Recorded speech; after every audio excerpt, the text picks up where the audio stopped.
Great. Thank you. I hope you all enjoyed that film as much as I did. So I think now I'm going to invite three speakers to join me on stage. We're going to have a short discussion, and then hopefully we'll have time for some audience questions at the end. While they join me, I'm just going to read their bios really quickly.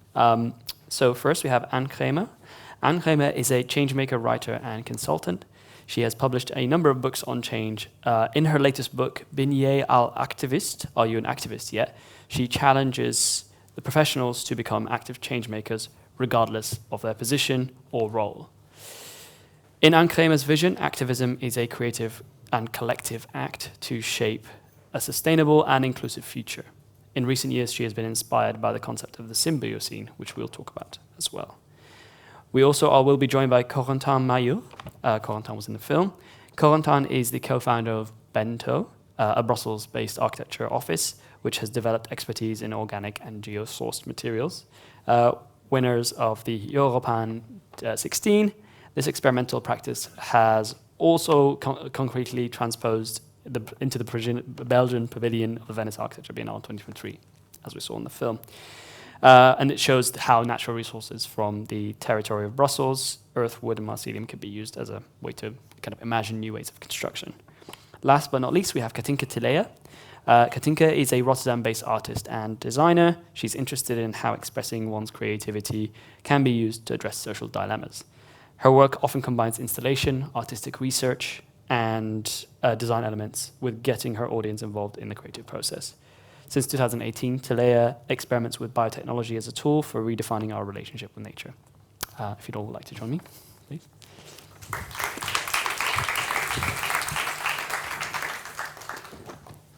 So, yeah, I mean, I think I loved the film. I think it was an interesting insight into the kind of the process of making something like a sort of a pavilion in a biennale work, but also what I thought was really interesting is the way in which the process was deeply informed by research and vice versa. There was a lot of I felt like there was a lot of accommodation and reaction to what the material was giving. And it touches on this wider notion of architecture being responsive to local materials and contexts.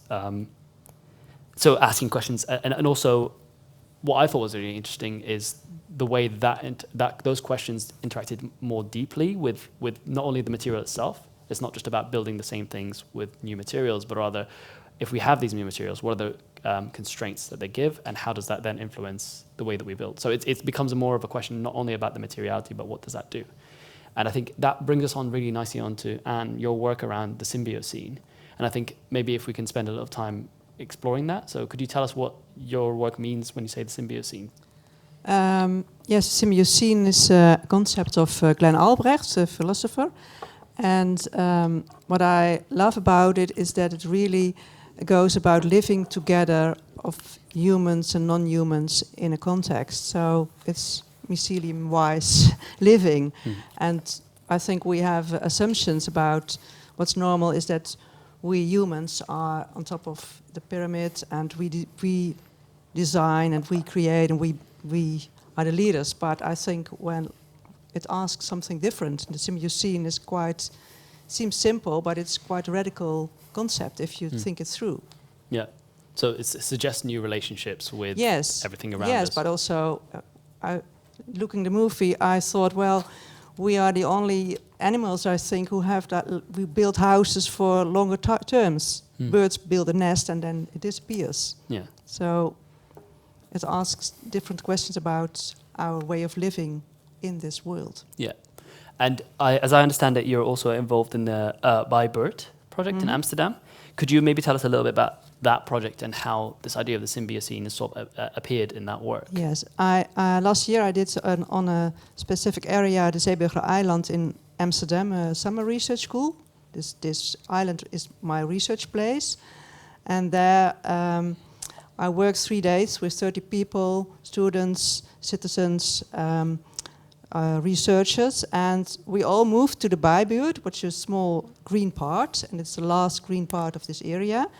And what's interesting, this area is a bit left, so the government didn't influence, and then people thrive and nature thrives. So it's a really beautiful ecosystem with different communities living there. But now, because of the building crisis or the woon crisis, well, people have to leave end of the year. So now my activist is coming alive. So we are now having a collective, and we really want to co-create with the municipality in a new way of building there, but keeping the communities and keeping the green, but also create new ways. So then I think new ways of building could be really interesting. Yeah. And I guess that kind of, as you were kind of pointing to, I think, Corentin, maybe we could, having heard this idea of the Symbiocene, what does that look like for you in terms of your own practice? Yes. Does it work? Yes. First, thanks, Emma, for the movie, because otherwise we wouldn't be here today. And so, just want to thank, because the documentary is just showing very well what was experimented in the pavilion. To answer your question, we don't work directly with the concept, but as you saw, Vinciane was really involved into all the conceptualization of the pavilion, because we made a kind of research and development process, and sometimes you don't know the words or the concepts you are dealing with, but she helped us bringing new concepts like territorialization instead of colonization, generation instead of other words. And this, with the Mycelium, is just, do we collaborate, do we cooperate? We had a talk with Anna Tsing, it was a brain, if we collaborate, it's not okay, but if we cooperate, it's okay. That was the conclusion at the end of the day. I still don't know why, but what I'm saying is it's super interesting to build those bridges between our practice, which is very experimental and concrete, not very practical. So I would reply that we have two things, but we didn't invent anything. It's just that been brought by, for example, Crater, who's been working on Earth construction for 50 years, 40 years now. Yeah. There are two sides. Getting interested in the material itself, the composition of the material, to decarbonate, and also what does it bring on other relations within the space, the humidity, if the plaster is damaged, you can put water and just make it again. So they got interested in what we've been doing for decades, and we just have to go back a little bit on the concrete helped on a lot of things, but now we are just completely far from what we can do, and the Symbiocene is this. Us as architects, how could we use materials to have a kind of space with, sorry for my English sometimes, my tongue is just a little bit stuck, because a French speaker, you know, the reputation we have on the English, so it's not so bad. No, you're but doing I'm great. kidding. What I want to say is Mycelium, the humidity can cross the wall, like earth, like all the straw, hemp-based materials. So it brings new question on how do we breathe inside the space? How do we maintain a room? How do we let other species come interact with the building? So it would be the practical interpretation of that. Yeah. But it's not so clear. I see. No, I think it's clear. I think for me, I was trying to express it a little bit earlier, but I think my understanding of this kind of notion of the Symbiocene, and I think what I was seeing in the film, is the idea that we're not just building the same architecture with Mycelium. Well, actually, what it suggests a different relationship to the act of building, right? You have to look after it. You have to tend to it. You have to, like, for example, in the film, you know, when you had trichoderma. Trichoderma. When you have a different kind of fungal growth, you then have to treat it because you're dealing with a living object, right? So it's not like you just build concrete and it's done. Of course. So I think that's what I find really interesting in this conversation is how does that change our relationship to building? And here it was like. This was, we started experimenting 3 years ago, and this was a first step, like a big first step, synthesizing a first step. And now we've been further a little bit what we explored in Venice. The panels is not the most interesting way of using the Mycelium. It was a way to show it. And it was already a big challenge to have 600 panels, something we have never made with the provider we worked with. And now, as you see, like on the screen, 2 new projects we had after, like we realized, okay, because it's just about grain distribution, as we say, like, with Earth, With earth, you have a soil, and it brings you to a technique. With the Mycelium, you can also explore the grain distribution to, here we have panels, insulating, here we have like elements we can screw through. So we made a kind of like elements linked together, nailed, not nailed, with the rope. So it was an installation in Paris, and here it's a table made with the same designer. So we are just pushing each time a new step. What is interesting is that Mycelium is a living element. So or you kill it, or you let it fall asleep. Maybe you will give a word also on this, because we were discussing about this before. And now we just made a table with small cubes. So we took 600, we like 600 each time.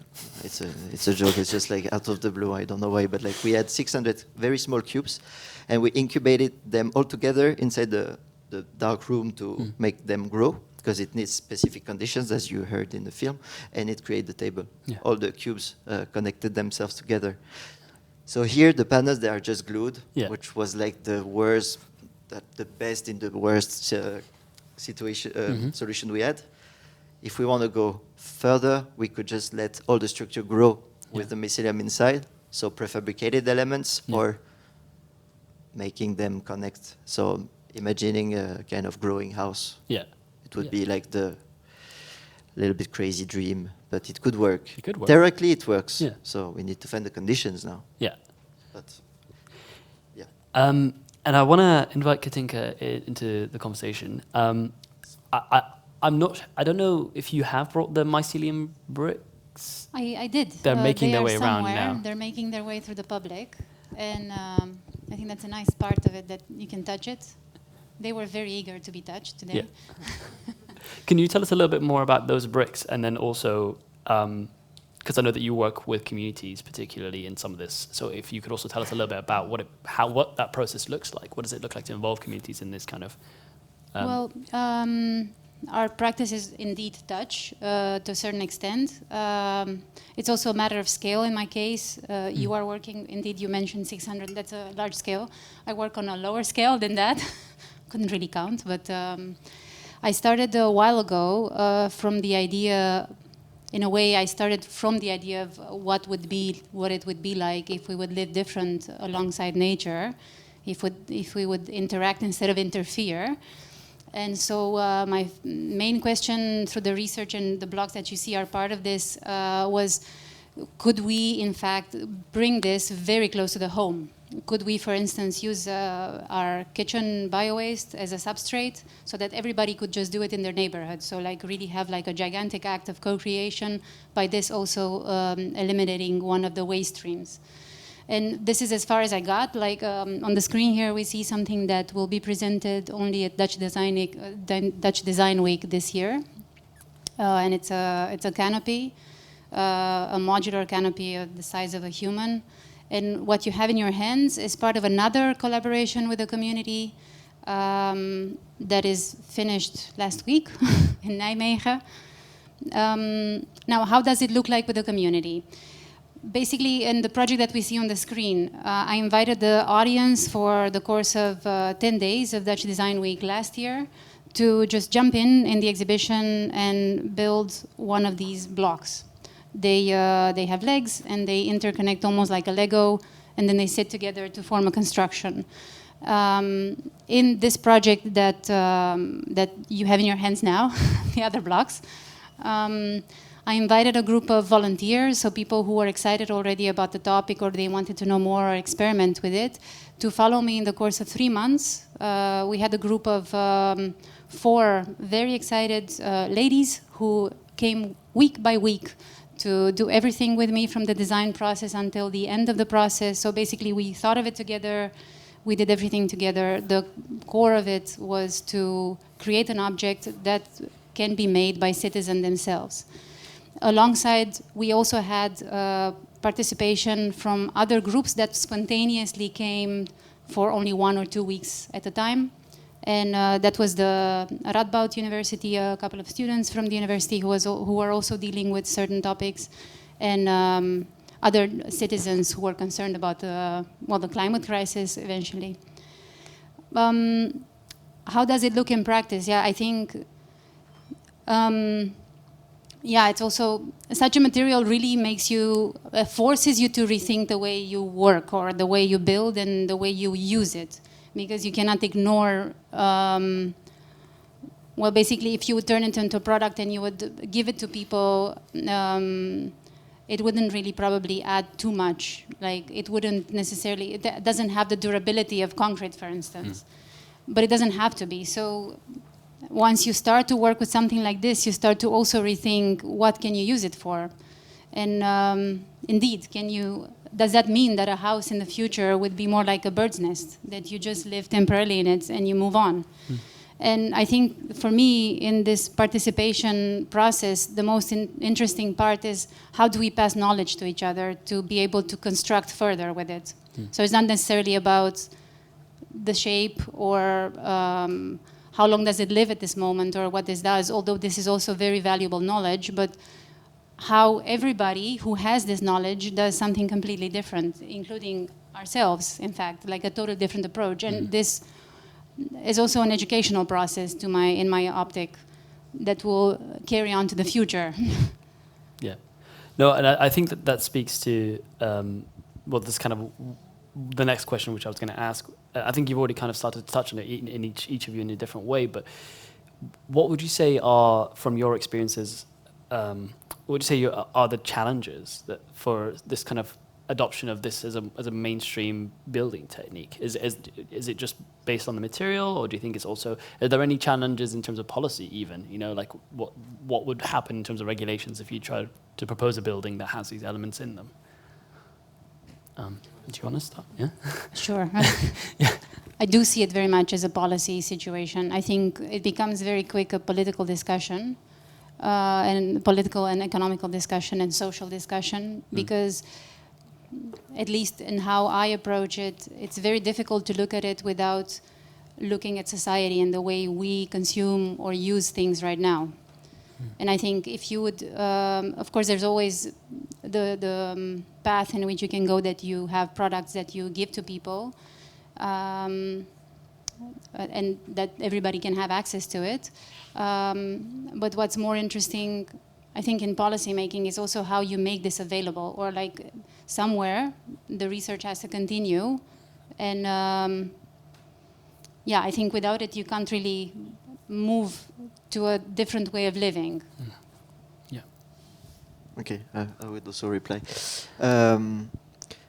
We have the concepts we need to give like a kind of long-term frame and giving us keys to think what we're doing. Yeah. And me, I'm like pragmatic also. We have a short-term vision and a long-term vision.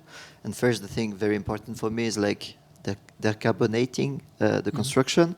So here, for example, the mycelium is one way of the answer. We don't have to substitute. If we substitute everything with the same material, we just go back to the same problems we are adding. So what can we do with the materials? This is what you asked. With one type of earth, what can we do? We have people working on earth there, Studio Act in the room, trying to translate a soil to architecture. It's exactly the same logic. So we have two structures, an association, which is experimenting with the freedom of art and scenography and design.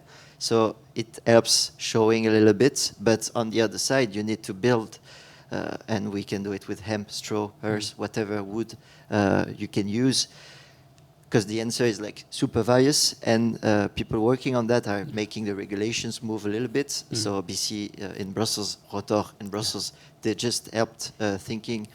We have the reuse, we have the natural materials, we have a various way of answering this question. And I think it's the main point of this. So using sort of the artistic aspect as a way to push the thinking forward, right? For the mycelium, yes. For us, it's this. Yeah. So, and the R&D is increasing with those projects, because we have like practical projects showing, and we just go further at each step. But on the other way, architectural projects with wooden fiber to insulate, wood structure, whatever you can use, which is like less polluting. Yeah.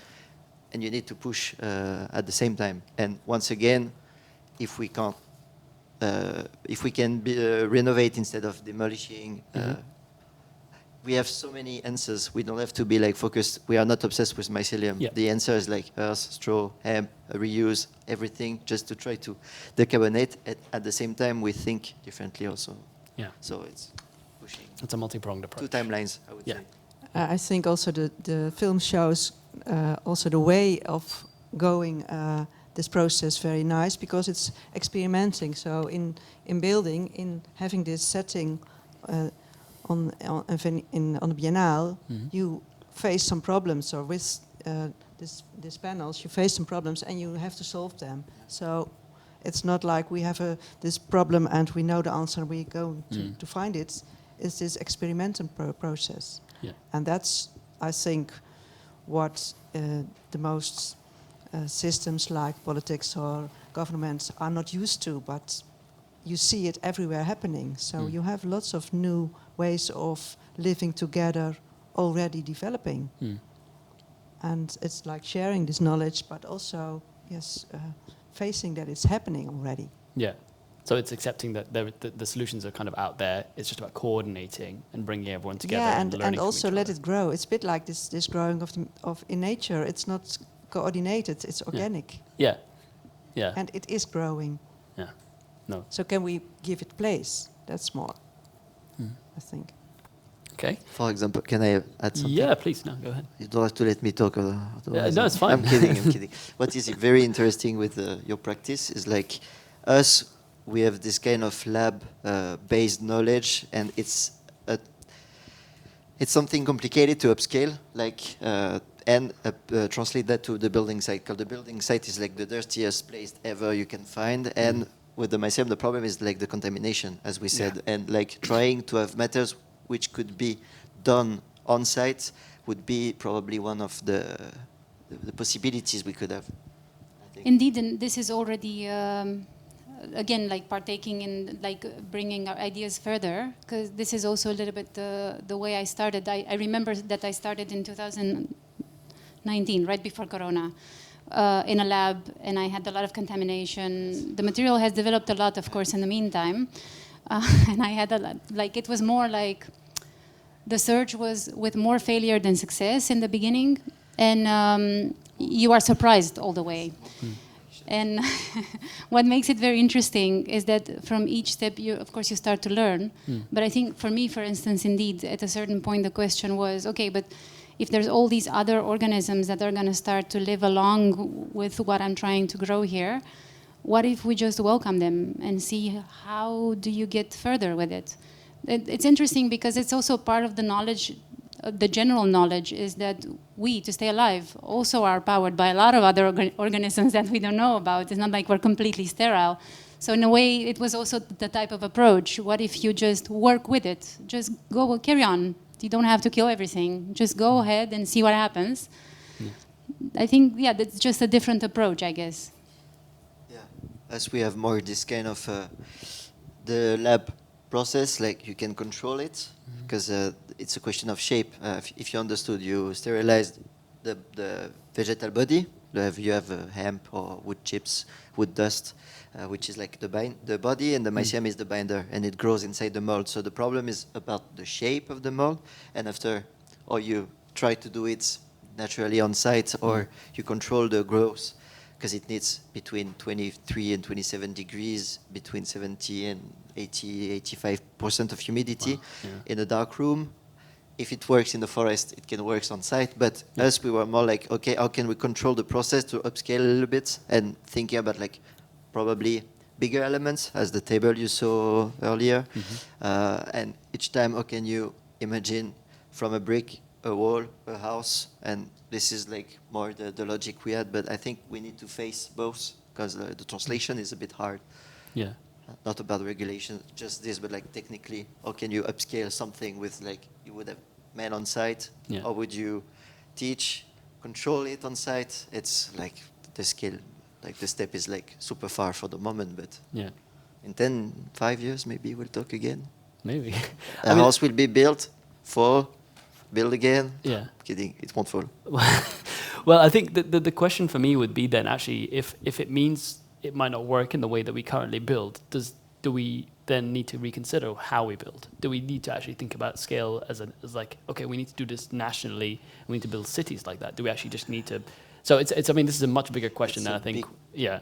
It's a big, complicated question, Yeah. and I couldn't answer. No.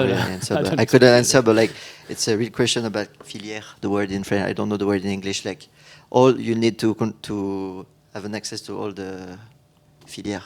Comment on dit? Fields, like control from the extraction to the production, regulations. And you need, like, if you make straw grow just to make building materials, it has no sense, because it's interesting, because it's a waste of the growing the agriculture world. Yeah. So we need to balance what we use. It doesn't have to substitute or become something like if you make hemp grows, just it would be the same thing. So we need to face with all the materials we have. So straw, hemp, once again. So we need to know the number of cubic meters of Yeah, it needs to be systematized, right? Yeah. But perhaps I will interject real quick. Perhaps this is also a cultural change we need in the anthropological sense, like how we do things. Even in working with such new bio-based materials, there's a lot of challenges, of course, of like how much electricity do you have to use if you incubate a very large quantity of mycelium grown material. Like, even this needs continuous research. Like, how can you do it outside of that how can you make that carbon neutral, for instance? But I think there's also a certain type of approach in which you can go together with thinking, okay, we are doing things now like this, everything has to be upscaled, but what if you don't? What if you just do it different? What if you just keep it small and just have multiple epicenters, like every community is its small thing, I don't know. And there they just produce everything. It's a possibility. Yeah. Not everything, but perhaps a part of everything. We come from that type of society, right? I mean, we used to build with clay, and houses were made of clay, and the clay was where you were. They didn't transport it before, hundreds of years ago. And that's also interesting, because people just did it. And they managed to keep the structure together. And perhaps we can learn something from this now, like how we apply new technologies to a less invasive type of living. And I think then you come to other ways of living. So we have now a Western concept of a house with a family, and maybe in new ways of living we have totally other ways, like smaller or sharing more or moving. So that's also, I think, a possibility, and it helps to have these new ways of materials, I think, to also push new ways of living. There's something ironic. It's like we say new ways of building, but we've been building with earth for 11,000 years ago. They found a brick de Jericho, which was 11,000 years ago.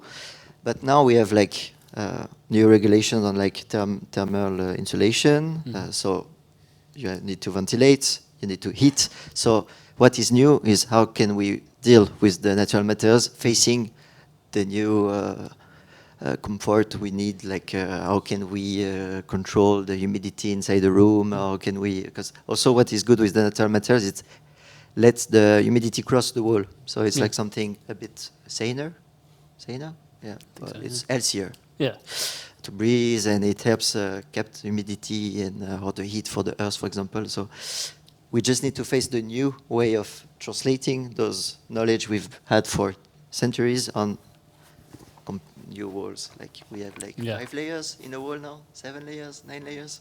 How can we deal with that also? Rotor made a very nice exhibition in Triennale d'Oslo like 10 years ago on Behind the Green Door. Like, what do you have behind the green wall? Like all the layers, all the tape you need, and all of this. So this, we also need to question all those things. Yeah. I mean, I think it's kind of reinterpreting, as you say, old ways of building, but they've always kind of been one way that's been more harmonious, I think, in some ways, right? It's not been driven by the idea of expansion or speed or growth. It was informed by kind of a necessity, informed by what was available in sort of local context. And the other way, when you walk across Rotterdam, you see all the concrete which is poured. So you need also to be pragmatic and say, like, look around you. It's everywhere the same. Like we are pouring concrete all day long. So, well, yeah, this is the key question. We can debate, but like, it's boring stuff. It's a path dependence, right? You have to find a way to break out of it. Okay, well, on that note, I think we're out of time. So well, I mean, I found that really interesting conversation, and I was really inspired by the film. But if you'd like to have a conversation with any of the panelists or any of us about the film, or just to each other, that we'll be at the bar. So please hang around, ask any questions. Do I need to go to the next slide? Oh, and as we kind of said at the top, the AFFR starts in the 9th of October. But there's programs happening all throughout Rotterdam, and as we mentioned, on the 13th of October, there'll be also an event, another collaboration in Larenvenster in Rotterdam, south. Well, not quite south. It's south. Okay. So yeah, I just want to say thank you to the panelists who joined us today, and thank you all for coming. And yeah, we'll be around. Oh, sorry.